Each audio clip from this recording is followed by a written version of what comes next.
Hello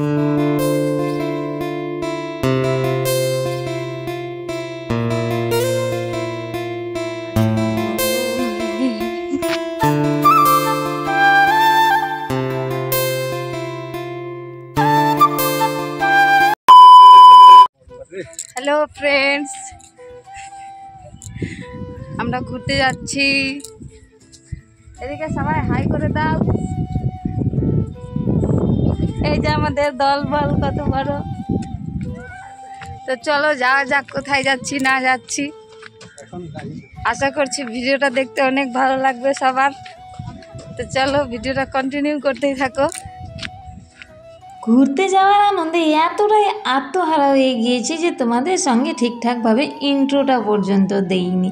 তো by the way আমার মিষ্টি বন্ধুরা, তোমরা সবাই কেমন আছো? আই হোপ তোমরা সবাই ভালোই রয়েছে, আর তোমাদের আশীর্বাদে আমরা মোটামুটি সবাই ভালোই রয়েছি। তো চলো তোমাদের সবার সুস্থ কামনা করে আজকের ভিডিওটা শুরু করছি।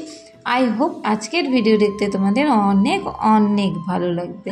এই যে সবাই বেরিয়ে পড়েছি, দেখতেই পেয়েছো। আর হ্যাঁ, কোথায় যাচ্ছি সেটাও তো বলা হয়নি। তার আগে বলে নিই যে যাচ্ছি আমরা হলো দিদি, জাইবু, দিদির ছেলে মেয়ে আর আমরা 4 জন, মানে 2 ফ্যামিলি মিলে।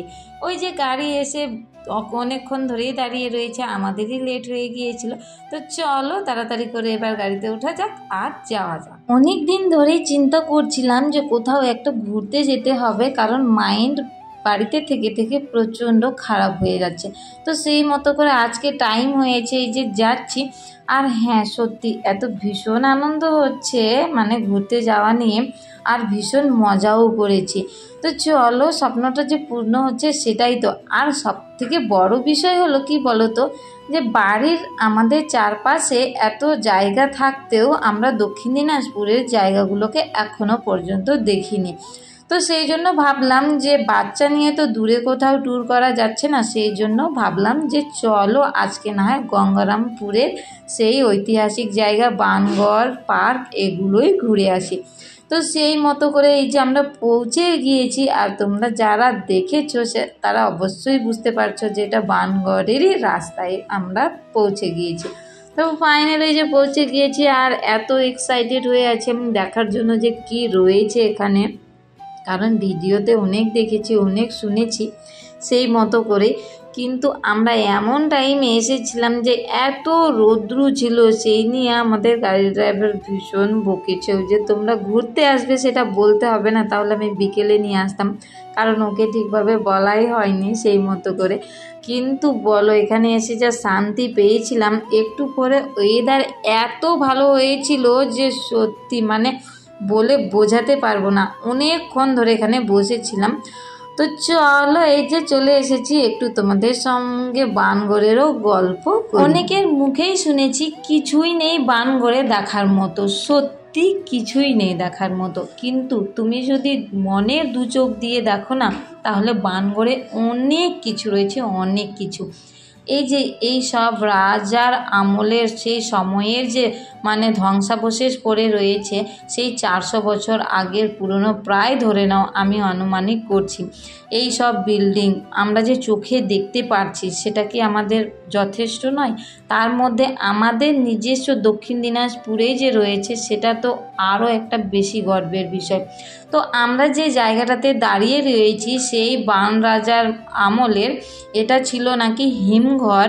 মানে এটা সেই মানে পদ্মকুঞ্জের মতো একটা ফুল বানানো, পদ্ম ফুলের মতো করে উপরে সেই এই যে ঘাসগুলো দেখতে পাচ্ছ না, ওই ঘাসগুলোতে থাকতো জল, আর হিমঘরের মতো করা ছিল, ঠান্ডা ঘরের মতো।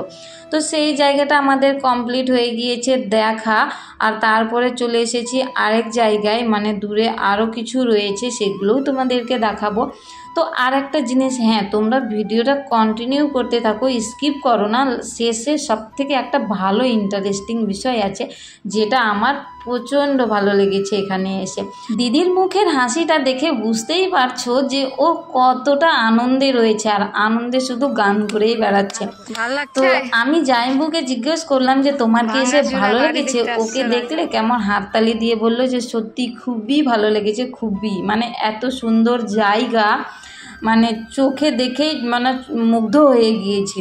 তো তো এই যে দেখতে পাচ্ছ এই যে পিলারগুলো, এখানেই নাকি শিব মন্দির ছিল সেই সময়ে বান রাজার আমলের।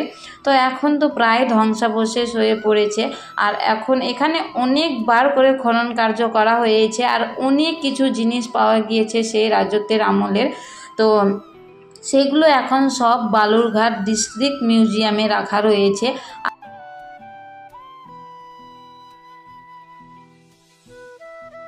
এই যে আমাদের এখন মানে এখানে কমপ্লিট হয়ে গিয়েছে দেখা, আর সত্যি বলছি এখানে এসে এত ভালো লেগেছিল, আমি এত রিলস বানিয়েছি। মানে এই যে দেখেছো ওয়েদারটা দেখে জাস্ট মানে ওয়াও, বলে বোঝাতে পারবো না।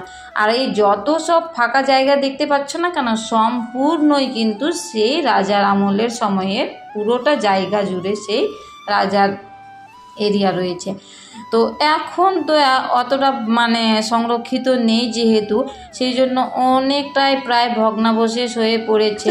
চলো ফাইনালি বানগড়ের এই পর্বটা আমাদের কমপ্লিট হয়ে গিয়েছে ঘোরা, আর এখন আমরা চলে যাচ্ছি আর একটা জায়গায়। সত্যি ওই জায়গাটা নাকি আরও ভীষণ ইন্টারেস্টিং। আর দেখো ওয়েদারটা দেখে সত্যি মানে মন চাইছিল না যে আর এখান থেকে যাই।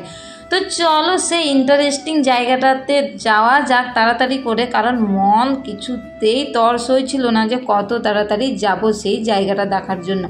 আর আমি বানগড়ের যতগুলোই ভিডিও দেখেছি সেখানে কোথাও এই জায়গাটা আমি দেখতে পাইনি। তো সুদেব যখন বলল যে চলো তোমাকে একটা আমি ভালো জায়গা দেখাবো, তো সত্যি মনটা খুশিতে ফুরফুর ফুরফুর করছে কখন যাব দেখতে। আর এই যে সব দিঘিগুলো রয়েছে, রাস্তাগুলো সম্পূর্ণই কিন্তু এখানে নাকি সেই প্রজারা থাকতো, প্রজাদের ওই বলছিল। যদিও বা আমি বানগড় সম্বন্ধে বিশেষ কিছু জানি না, তো হয়তো বা আমি তোমাদেরকে কোনো ভুলও বলে রয়েছি নাকি, সেটাও অবশ্যই ক্ষমা করে দিও। তো চলো তাড়াতাড়ি করে যাওয়া যাক।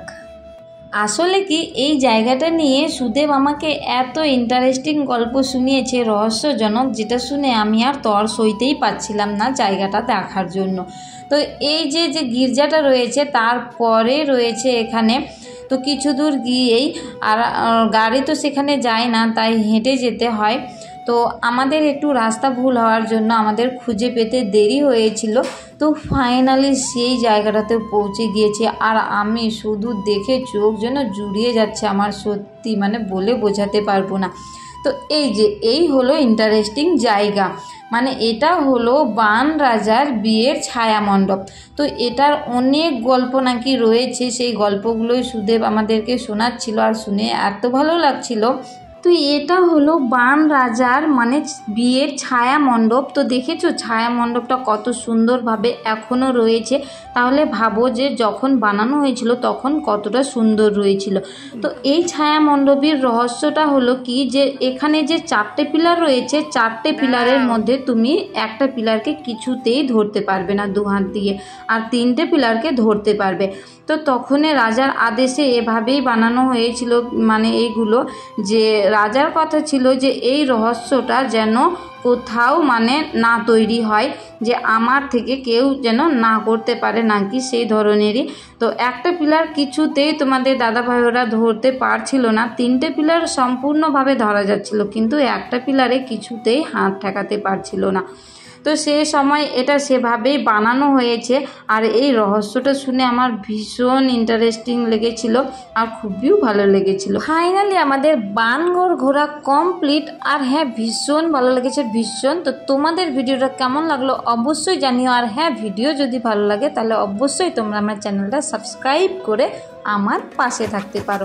তো চলো আবার দেখা হবে নতুন ভিডিও নিয়ে, ততক্ষণ তোমরা সবাই ভালো থেকো, বাই।